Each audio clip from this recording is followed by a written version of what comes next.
आपल्या परिसरातील राजकीय, क्राईम व सामाजिक अपडेट जाणून घेण्यासाठी पाहत रहा स्टार वन न्यूज वर्तमान. विटा नगरपालिकेच्या सार्वत्रिक निवडणुकीच्या निमित्तानं ज्या भारतीय जनता पार्टीच्या वतीनं आपण जी निवडणूक लढवतोय त्या निवडणुकीच्या निर्धार सभेच्या निमित्तानं व्यासपीठावर उपस्थित असलेले सर्वच मान्यवर. वेळ कमी आहे, कमी वेळात मला काही विषय तिथे करायचे आहेत. त्याचे आदरणीय अशोकभाऊ असतील, आदरणीय सदाशिवभाऊ असतील, ते आपल्याशी फार चांगल्या पद्धतीने हितगुज करतील. आपल्या सर्वांना माहिती आहे की गेल्या अनेक वर्षापासून कैलासवासी हनुमंतराव साहेबांच्या नेतृत्वाखाली तुम्ही साहेबांना शक्ती दिली, साहेबांना तुम्ही ताकद दिली. एका साध्या नाका कारकुनाला एक वेळा आमदार करण्यापर्यंत तुम्ही सगळे त्याच्या पाठीशी उभा राहिला. आणि त्या साहेबांनी देखील त्यांच्या कारकिर्दीमध्ये गोर गरीब दीन दलित आडले नडल्याला प्रत्येकाला मदत करायचा साहेबांनी प्रयत्न केला. हे शहर कुटुंब मानलं, त्या कुटुंबातल्या प्रत्येक व्यक्तीला उद्यमशीलता असली पाहिजे. त्याच्या घरामध्ये त्याचं चरित्र चालवण्यासाठी त्याला लागत ते वातावरण तिथे असलं पाहिजे. या शहरामध्ये शांतता सुव्यवस्था नांदली पाहिजे. सर्व जाती धर्मातील लोक एकत्रित राहिले पाहिजे, पुन्हा गोविंदान राहिले पाहिजे. आपला संसार पाणी करून आपल्या मुलाबाळात शांततेची झोप त्यांना घेता आली पाहिजे. ही भूमिका आदरणीय साहेब आणि साहेबांच्या बरोबरीनं प्रत्येक समाजातील प्रत्येक ज्येष्ठ मंडळीने राखेल. तीच विकासाची किंवा तीच संस्काराची शिदोरी घेऊन आदरणीय सदाशिव भाऊ असतील, आदरणीय अशोक भाऊ असतील आणि तत्कालीन काम करणारे सर्व नेते मंडळी असेल, ती भूमिका त्यांनी पुढं आहे अशी राबवली. त्यामुळं आम्ही अभिमानानं सांगतो की या शहरामध्ये माझी माता भगिनी संरक्षित आहे. आम्ही अभिमानानं सांगतो या शहरामध्ये जातीय सलोख आहे. आम्ही अभिमानानं सांगतो या शहरामध्ये दंगा धोका होत नाही. आम्ही अभिमानानं सांगतो या शहरामध्ये प्रत्येकाला आपला उद्योग व्यवसाय आपलं चरितार्थ चालवण्यामध्ये संरक्षणाचं कवच या निमित्तानं होतं. ह्या पिढीनं ते संस्कार किंवा ती शिदोरी आता आमच्या पिढीकडे संक्रमित केलेली आहे. आता आम्ही ज्या पिढीमध्ये काम करतोय, आता आमची जबाबदारी आहे की ती दिलेली शिदोरी व्यवस्थित जपणं आणि कालांतरानं पुढच्या पिढीला ती हस्तांतरण करणं. आणि म्हणून ही निवडणूक किंबहुना आता चाललेलं राजकारण हे जबाबदारीनं, सुसंस्कारपणे, संस्कृतीनं आणि चांगल्या पद्धतीनं आपल्याला पुढे न्यायचं. पुन्हा आता ह्या नगरपालिकेच्या निवडणुकीच्या निमित्तानं तुम्ही बघितलं असेल, आता एकच विरोधकांचा अजेंडा आहे. 40 वर्ष तुम्ही सत्तेत आहात, तुम्ही या शहरासाठी काय केलं? मला सगळ्यात महत्वाचं सांगायचं की 40 वर्ष आम्ही सत्तेत आहोत किंवा नगरपालिका आपल्याकडे आहे हे आवर्जून ते सांगतायत. ह्याच्यातच त्यांना कळालं पाहिजे की लोक आमच्या बरोबर आहे. जर हे 40 वर्षाचा इतिहास 40 सेकंद सुद्धा किंवा 4 सेकंद सुद्धा लागत नाही सांगायला, तो घडवायसाठी सातत्यानं 3 पिढ्या तुम्ही आम्ही सगळेजण प्रयत्न करू, सातत्यानं प्रयत्न करू. आज त्यांच्याकडे विकासाचा काही अजेंडा नाही. विकास कामावरती ते बोलत नाहीत, बोलगेना मात्र मोठ्या करतायत आणि एकच कार्यक्रम लावलाय, टीका करणं आणि टीका करणं. त्याच्या पलीकडं कुठल्या गोष्टीवरती ते बोलतात. आमदारकी सारखं एवढं मोठं पद गेलं 2014 पासून आता तुमच्याकडे गेले 11 वर्ष आमदारकी. या विटा शहरामध्ये जवळजवळ आता तर तुम्हाला या विधानसभेच्या निवडणुकीच्या मध्ये ना तुम्ही म्हणता की आम्हाला फार मोठं इथं मताधिक्य मिळालं. एवढं जर तुम्हाला ह्या विटा शहरात दिलं असेल तर या शहरासाठी तुम्ही केलं काय त्याचं उत्तर सुद्धा तुम्हाला देता आलं पाहिजे. मी काय करणार आहे पेक्षा गेल्या 11 वर्षात या शहरासाठी तुम्ही केलं काय ह्याच्यावरती तुम्हाला बोलता आलं पाहिजे. परंतु ते बोलणं राहिलं. तिथं क्रीडांगण नाही आहे, इथं बगीचा नाही आहे, इथं आरक्षण डेव्हलप केले जात नाही, इथं पार्किंगचा प्रश्न आहे. मला माझ्या घरापासून चौकापर्यंत जायला 15 मिनिटं लागत आहेत. जाऊया ना त्याच्या पुढे जाऊया ना आपण. तुम्हाला 11 वर्षामध्ये आणि विशेष म्हणजे कायम ते सत्तेच्या बरोबर आहे. आमचे मुख्यमंत्री आहेत, आमचे उपमुख्यमंत्री आहेत, आमच्याकडे नेतृत्व आहे, आमच्याकडे तिजोरीच्या चाव्या आहेत, बरंच सगळ्या गोष्टी तुमच्याकडे असताना मग या विट्यामध्ये एखादं असं काम तुम्ही दाखवावं की ते काम केल्यामुळं तुम्ही म्हणू शकता हो हे मी विट्यासाठी केले, हे विट्याच्या जनतेसाठी केले, माझ्या लोकांसाठी केले, माझ्या कार्यकर्त्यांसाठी केले आणि हे शहर मी प्रगतीपथावरती आणलं. काहीच बोलत नाही, काहीच सांगू शकत नाही. आणि ज्यांनी केलं त्यांच्याकडे बोर्ड दाखवता, ज्यांनी केलं त्यांचं माप काढता, ज्यांनी केलं त्यांच्याबद्दल खालच्या शब्दामध्ये तुम्ही बोलता, हे तुम्हाला शोभत नाही. सुसंस्कृती आणि संस्कारशील नेतृत्व काय म्हणतात ते आदरणीय सदाशिवराव पाटील यांच्याकडे बघितल्यानंतर आपल्याला कळतं. सुसंस्कृत नेतृत्व. गेली 40 वर्ष सातत्याने भाऊ विटा शहरासाठी आणि या परिसरासाठी जातात. प्रत्येक छोट्या मोठ्या गोष्टीमध्ये भाऊंचे लक्ष असतं. आज सुद्धा भाऊंच्या बरोबर कार्यकर्ते म्हणून काम करणारे आम्ही सगळे सर अजून सुद्धा भाऊंच्या नजरेच्या टप्प्यात आहे. एखादी गोष्ट आमच्याकडे चुकली, एखादा शब्द जरी आमच्याकडे चुकला तर आम्हाला अजून सुद्धा भाऊ विचारतात, हे नाही असं बोलायचं, हे असं नाही वागायचं, लोक हे आपले आहेत, हे भांडवल आहे, हे तुमच्यावरती प्रेम करणारे विश्वासानं आणि शून्यातून तुम्हाला इथपर्यंत आणणारे हे जनता आहे.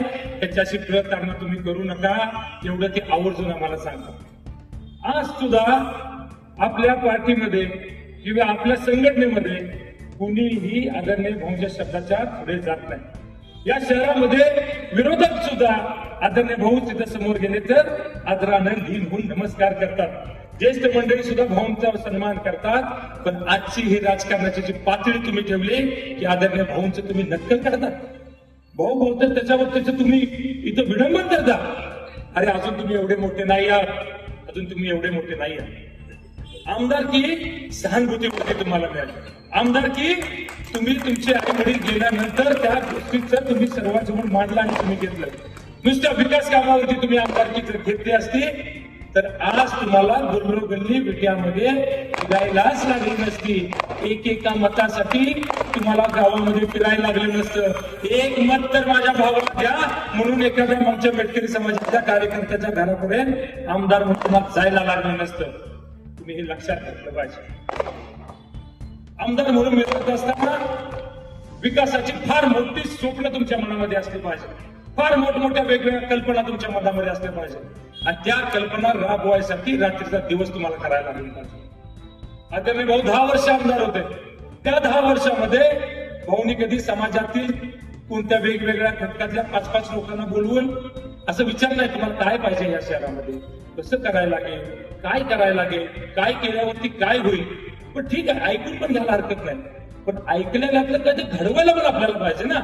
आज ऐकून घेतलं, जनता दरबार घेतला आणि बऱ्याच गोष्टी केल्या, पण त्याचं घडलं काय.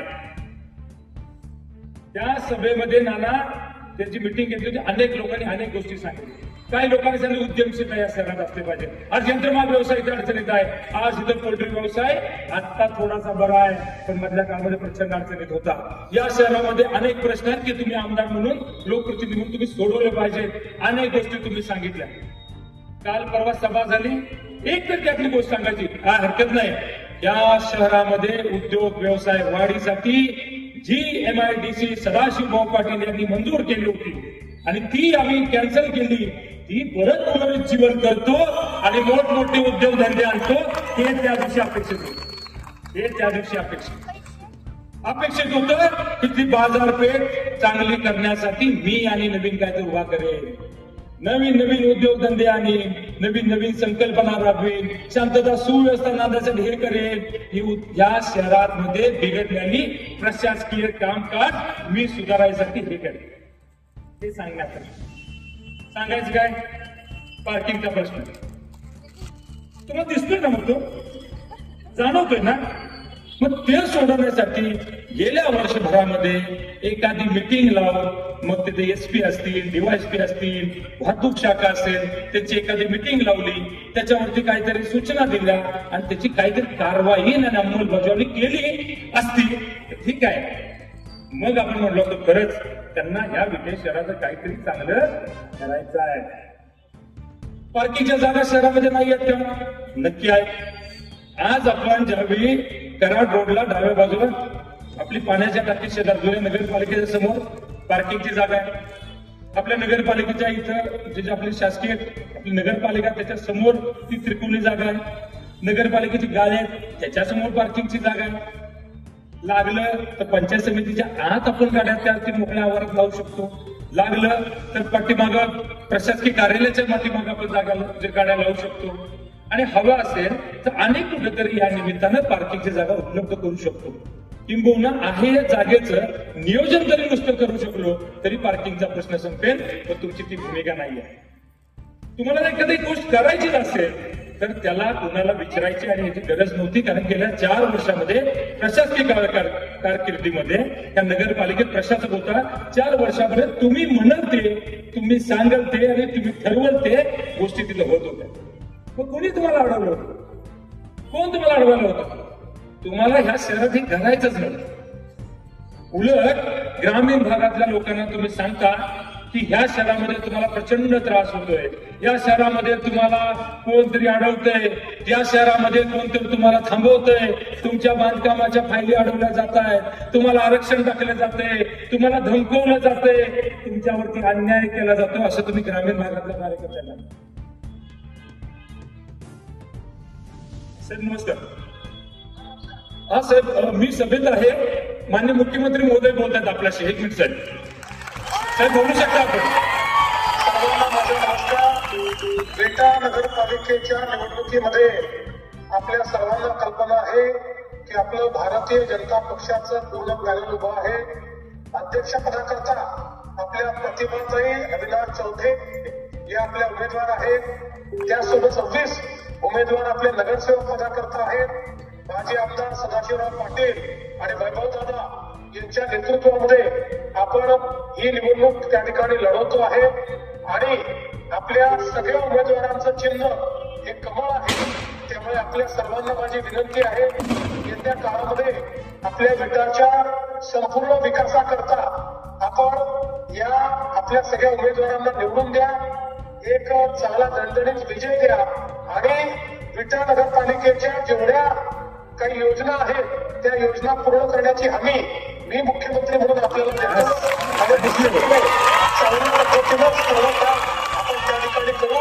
तरी प्रतिभाताई आणि सर्व उमेदवारांच्या कमळ चिन्हावर आपण त्याची बटन दाबा. 2 तारखेला कमळाची चिंता तुम्ही करा, त्यानंतर 5 वर्ष तुमची चिंता आम्ही करू. हा माझा तुम्हाला शब्द आहे. धन्यवाद. Thank you sir. Thank you very much.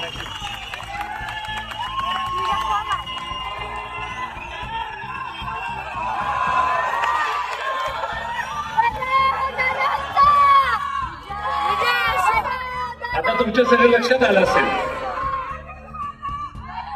हे कमळ किती ताकदीचं आहे हे तुमच्या लक्षात आलं असेल. आणि कुणाला तर वाटत होतं की आदरणीय सदाजी भाऊ आणि वैभव पाटील किंवा अशोक भाऊ असतील ना, पडळकर साहेब असतील, त्यांच्या पाठीमागं प्रचंड मोठी शक्ती जी मुख्यमंत्री स्वतः आपल्या पाठीशी आहेत. काही काळजी करण्याचं काम नाही आपलं. मी तुम्हाला सांगत होतो की त्यांना जे काम या निमित्तानं प्रशासकीय काळामध्ये करायचं होतं त्यांना फार मोठी संधी त्या निमित्तानं होती. तिथे काही नगराध्यक्ष म्हणून किंवा नगरसेवक म्हणून कोणी नव्हतं. इथून फोन करायचा, प्रांत प्रशासक होते, त्यांनी एका मिनिटात तुम्ही सांगा तो निर्णय घ्यायचा, मुख्य अधिकाऱ्यांनी तो राबवायचा, काहीच अडचण नव्हती. पण तुम्हाला विकास शहरासाठी काय करायचंच नव्हतं. काय करायचंच नाही हे तुमच्या मनामध्ये पूर्णगाठ तुम्ही कायमस्वरूपी बांधलेले. गेलेल्या माणसाबद्दल बोलायचं नाही, परंतु मी या निमित्तानं सांगेन की पहिल्यापासून या लोकांच्या मनामध्ये विटेकरांच्या विषयी प्रेम नाही तर तिरस्कार आहे. मी सांगत होतो त्या पद्धतीने ग्रामीण भागातल्या लोकांच्या मनामध्ये या विटेकरांच्या बद्दल, विट्यातल्या जनतेबद्दल उगाच एक फेक निगेटिव्ह या निमित्ताने सेट करतात. काय म्हटलं? मग जर ग्रामीण भागातल्या लोकांना तुम्ही सांगता की विट्यामध्ये तुम्हाला एवढा त्रास होतोय, एवढं तुम्हाला सोसायला लागतंय, आज विट्यामध्ये विटेकरांच्या पेक्षा बाहेरचेच लोक जास्त येऊन राहायला लागलेले आहेत. आमच्या दाजींपासून सुरुवात आहे. दाजी दिगंजीतून येऊन विट्यात राहिले, इथंपर्यंत सगळ्या गोष्टी घडल्या. आज काय नाही माझ्या विट्यात. आज शिक्षणाची एवढी मोठी गंगा विट्यामध्ये आहे. आज माझ्या शहरामध्ये सृजनशीलता आहे. आज माझ्या शहरामध्ये माझी माता भगिनी सुरक्षित आहे.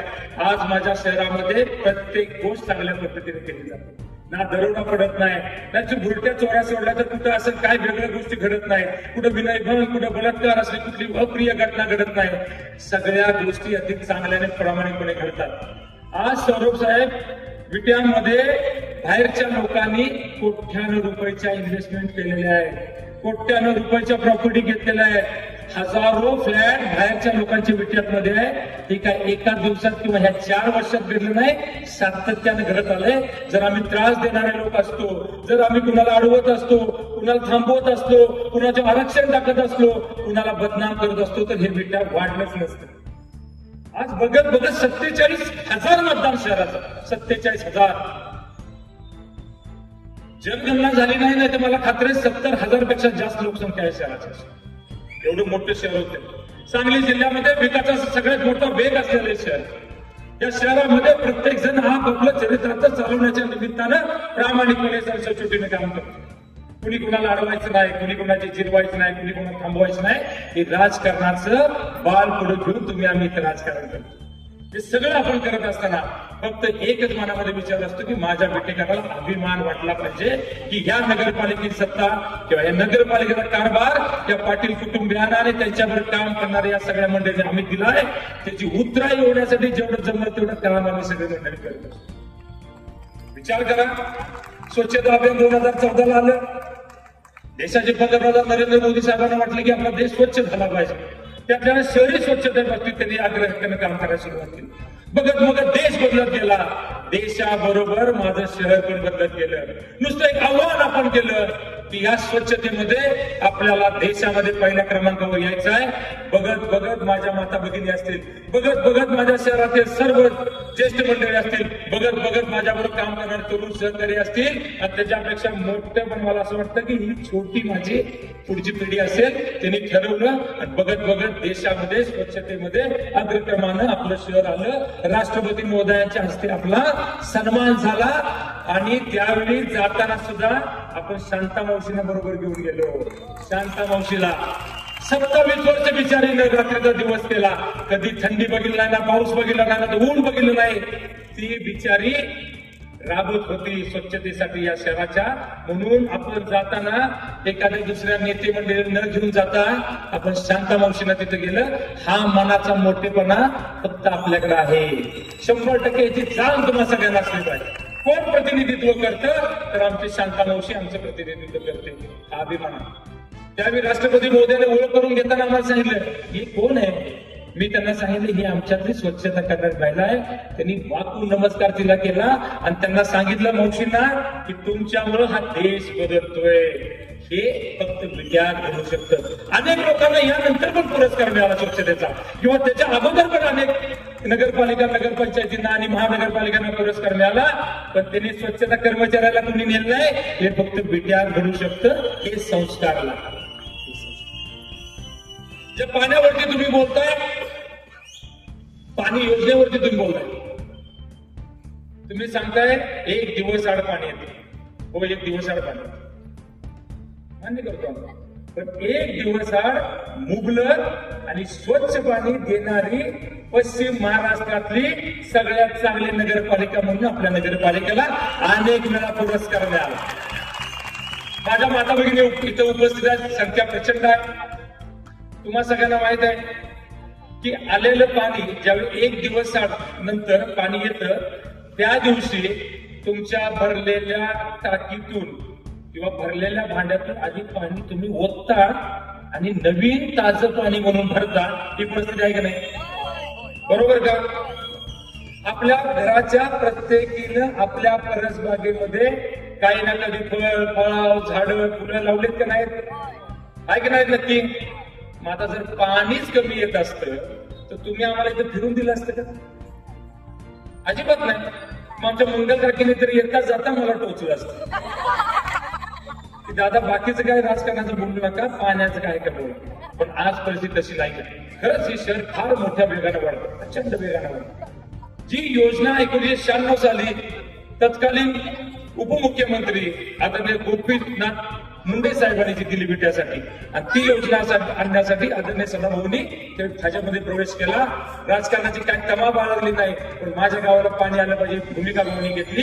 आणि त्या भूमिकेमुळं आज सुद्धा 2025च्या त्या बोलतो या तारखेपर्यंत हे शहर टिकलंय, वाढलंय, मोठं झालंय. नक्की पाणी कमी पडतंय का? तर पडतंय, पण वाढीचा वेग पण तेवढा मोठा आहे. त्याचं काय केलं पाहिजे तर नवीन योजना सादर केली पाहिजे.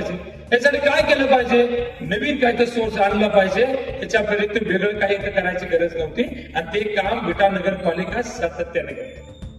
आता जे योजनेबद्दलचे जे सगळे बोलतायत, आम्ही 87 कोटीची योजना मंजूर केली, मग ते असं पाणी आलं, त्याचं 40% काम पूर्ण झालं, मग आता आम्ही ते सोलर वरती ते काय तर बसवतोय आणि मग 1000 रुपये फक्त पाणीपट्टी. माझ्या पत्रकार बांधवांना मी सांगतो, ते काल बोलल्याचं रेकॉर्डिंग आहे आपल्याकडे, तुम्ही पण ते काही गोष्टी त्याच्या छापल्या असतात. जर 1000 रुपये पाणीपट्टी जर केली तर इथून पुढे मी विधानसभेची निवडणूक लढवणार नाही. माझा शब्द आहे, शब्द आहे माझा. 1000 रुपये करायचे, फक्त 1000 रुपये. 653 किलोवॅट एवढ्याचा सोलर तिथं बसवतो. किती? 653. आपली जे इंजिनिअरिंग कॉलेज आहे त्याच्यावरती आम्ही 300 किलोवॅट बसवले आत्ताच, 300 किलोवॅट. आणि अख्ख्या ह्या पाणी पुरवठा योजनेसाठी ते म्हणतायत 653 किलोवॅट. कच्चून अगदी व्यवस्थित जरी त्याचं रिन्युएशन झालं, म्हणजे त्यात वीज निर्मिती झाली, तर जास्तीत जास्त 7 लाख रुपयाचं फक्त विजेचं बिल वाचतं. आज जर तुम्ही माहिती घेतली तर आजच्या मागच्या महिन्याचं, ऑक्टोबर महिन्याचं नगरपालिकेचं पाणी पुरवठ्याचं बिल जर तुम्ही लक्षात घेतलं तर ते 57 लाख रुपये प्रति महिना आहे. माझ्याकडे कॉपी आहे, 57 लाख रुपये प्रति महिना. ज्यावेळी आपण 1 दिवस आड पाणी देतो, ते पाणी आपण घोगावनं 32 किलोमीटरवरून आणतो, त्यावेळी 57 लाख रुपये लाईट बिल येते.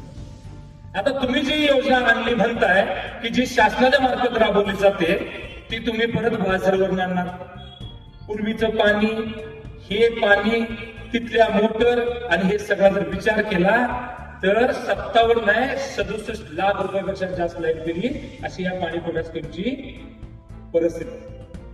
नुसतं लाईट बिल म्हणतोय, त्याच्यावरती मेंटेनन्स, तिथं असणाऱ्या कर्मचाऱ्यांचा पगार, तिथं असणाऱ्या सगळ्या लागणाऱ्या क्लोरिनेशनचा प्लांट, तिथं लागणारं फिल्टरेशन, तिथं असणारं डिस्ट्रीब्युशन, इथं डिस्ट्रीब्युट करताना मग इथला मेंटेनन्स, या सगळ्याचा विचार केला तर आज अशी परिस्थिती आहे की 70 ते 75 लाख रुपये प्रति महिना आपल्याला खर्च येतो.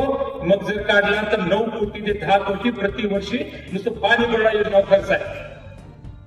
तुम्ही असं सांगायला पाहिजे होतं असं मला वाटतं की त्या योजनेमध्ये तुम्हाला माहितच नाही. विटा नगरपालिकेला आदरणीय भाऊ नगराध्यक्ष असताना कारव्यामध्ये, आपलं कारवे आहे, त्या कारव्यामध्ये 6 एकर जागा ही कंपोस्ट डेपोसाठी मिळालेली. तिथं मुख्याधिकारी विटा नगरपंचायत विटा यांचं नाव तिथं त्या जागेवरती आहे. त्या गावामध्ये ज्यावेळी आपण तो कंपोस्ट डेपो करायला गेलो त्यावेळी तिथल्या नागरिकांनी विनंती केली की तुमच्या गावचा कचरा आमच्या शिवारात टाकू नका, म्हणून गेली 20 ते 25 वर्ष जागा ती तशीच पडून आहे. तुम्हाला जर प्रकल्पता होती, तुमच्याकडे विचार होता आणि खरंच तुम्हाला 1000 रुपये करायचं होतं, तर त्या 6 एकरामध्ये तुम्ही तो सोलर प्लांट बसवायला पाहिजे होता की 2 मेगावॅट मध्ये पाहिजे, 1 किंवा 2 मेगावॅट. एवढं जर तुम्ही तिथं सोलर प्लांट बसवला असता किंवा तसं तुमचं डोकं चाललं असतं तर मग 1000 नाही, पण आता आहे तेवढीच फक्त ठेवता आलं असतं. प्रत्येक वेळी यायचं 3500 रुपये पाणीपट्टी आहे, 365 पैकी 100 दिवस पाणी येते. मग विट्याला कसं राहायला यायचं बाबा देव? काय कारण आहे? काही गरज नाही ना. तुमच्या गावामध्ये रोज पाणी येत असेल, 2-2 तास येत असेल, बरं नाही का? उगाच आमच्याकडे हाल कशाला करून देतो? होऊ नका ना हाल आमच्या. इथं येऊन राहील पुढे काय कोण हात मारायला गेलो नाही, आलं पाहिजे बघा. बोलायचं कशाचं, कशावर काय करायचंय. परवा मध्ये एक त्यांनी नवीन फंडा काढला, चतुर्थ वार्षिक आकारणीला तात्पुरती स्थगिती एकनाथ शिंदे साहेबांच्याकडून त्यांनी मिळवून दिली. आता तुम्हीच प्रशासकीय कारकिर्दी जी 4 वर्षाची होती त्यावेळेस हे टेंडर झालं, त्यावेळेस सगळं आकारणीसाठी तुमच्या घराघरापर्यंत लोक आले, त्यांनी सॅटेलाइट वरून तुमचे फोटो काढले, घरात येऊन घरात तुमच्या रूमच्या रूम सगळी मोजून काढली. जिथं कमर्शियल होतं तिथं कमर्शियल म्हटलं, जिथं रेसिडेन्शियल होतं रेसिडेन्शियल म्हटलं, साधा गोटा होता गोटा म्हटलं, आणि जे जे काय करायचं होतं ते सगळं त्या कंपनीने केलं. एका बाजूला तुम्ही म्हणताय की प्रशासकीय काळामध्ये भीतीमुक्त प्रशासन आम्ही करू शकतो. त्याच्या आधी आमची भीती होती असं लोकांना तुम्ही सांगता. नगरपालिकेमध्ये येत असताना तुमच्या मनामध्ये असणारी दहशत आणि तडफड मिटवण्यासाठी म्हणून आम्ही असं करतोय असं सांगता तुम्ही. मग आता 4 वर्षात कशात दडपण नव्हता येत? आपण तिथं नव्हतोच ना. मग 4 वर्षामध्ये ही ज्यावेळी आकारणीचं टेंडर झालं, त्याची वर्क ऑर्डर झाली, त्या माध्यमातून गेली वर्ष 2 वर्ष सगळी मोजमाप झालं, त्याच्या नोटिसा लोकांना गेल्या, त्या नोटिसावरती हरकत घ्यायला महिन्याची मुदत तुम्हाला दिली. पत्रकार महोदयांना मी हात जोडून सांगतो, 200 पेक्षा जास्त ऑब्जेक्शन नाही आहे. किती? 200 लोकांनी फक्त हरकती नोंदवल्या, त्याच्यापेक्षा जास्त हरकती सुद्धा लोकांनी नोंदवल्या. मग असं असताना तुम्ही उगाच त्या दिवशी पत्रकार परिषद घेतली, हे कुणी केलं, काय केलं, 6 महिना झालं, असं झालं, त्यांनी केलं, त्यांनी केलं. अरे आमचं कोण त्या प्रशासनात ऐकतंय का? आम्ही सत्तेत आहे. आता या 2-3 महिन्यामध्ये आम्ही भाजपमध्ये गेलोय. आता या 2-3 महिन्यात मुख्यमंत्री आमच्या बरोबर आहे. त्याच्या आधी सगळं तुमचंच राज्य होतं. मग का ज्यावेळी टेंडर झालं त्यावेळी तुमचं लक्ष नव्हतं? का ते लोक गावात फिरत असताना तुमचं लक्ष नव्हतं? का माझ्या जनतेवरती एवढा कर लागला त्यावेळी तुमचं लक्ष नव्हतं? कुणीतरी इलेक्शन जवळ येते म्हणून तुम्हाला सांगितलं आणि मग तुम्ही ती पत्रकार परिषद घेतली. पण पत्रकार परिषद कोण घेतं? एक भाऊ घेतो. नाही मी आमदारांना विनंती करू. अरे विनंती काय भावाला करा? हे भावा करावं लागतं, विषय संपला. मी विनंती करतो आमदारांना की त्यांनी असं असं करावं. मोठा भाऊ धाकट्या भावाला विनंती करतो. क्या चल रहा है? विनंती करायला नाही, सांगायला पाहिजे. नाही तुम्ही लोकप्रतिनिधी आहात, अशा अशी अडचण आहे, झाली पाहिजे, आम्ही इथे नगरसेवक म्हणून काम केलंय असं सांगून तुम्ही करायला पाहिजे. ठीक आहे, हरकत नाही, थांबवायला स्थगिती द्यायला हरकत नाही. पण ती पण गंजूबाई स्थगिती कितीपर्यंत? निवडणुकीचा निकाल होईस तोपर्यंत करायचं होतं ना. थांबवून द्यायला पाहिजे होतं, पूर्णपणे थांबवायला पाहिजे होतं. काय पण नगरविकास मंत्री तुमचे, त्यांना 1 मिनिटात झालं, साहेब एक टेंडरच कॅन्सल करून टाका आणि दिलेल्या लोकांना जे आले टॅक्स तो सगळा बंद करून टाका, सांगायला पाहिजे होतं. मग आता तो तुम्ही स्थगित केला म्हणताय, पण जे उमेदवार झालेत का नाही त्या सगळ्यांनी त्या टॅक्सची जी रक्कम होती ना तेवढीच रक्कम बिचाऱ्यांनी सगळ्यांच्याकडे करून घेतली. मी स्थगिती फक्त म्हणायला आहे, तात्पुरते आहे, त्याच्यामध्ये फार मोठं काय नाही. आपल्याला त्याच्यावरती पण विचार करायचा आहे. पुन्हा एकदा आपल्या शासनाकडे तो प्रस्ताव दाखल करायचा आहे. पुन्हा एकदा मुख्यमंत्र्यांना विनंती करायची आहे. पुन्हा एकदा मुख्यमंत्र्यांना सांगायचं आहे की माझ्या लोकांच्या वरती जर अन्यायकारक जर असं टॅक्स येत असेल तर तो टॅक्स थांबला पाहिजे आणि योग्य आणि पुन्हा पुनर्निरीक्षण करून जे योग्य आहे त्या प्रकारे टॅक्स दिला पाहिजे. ही भूमिका आमची, ही भूमिका. अशा बातम्या पाहण्यासाठी आमच्या चॅनेलला लाईक, शेअर, सबस्क्राईब करा.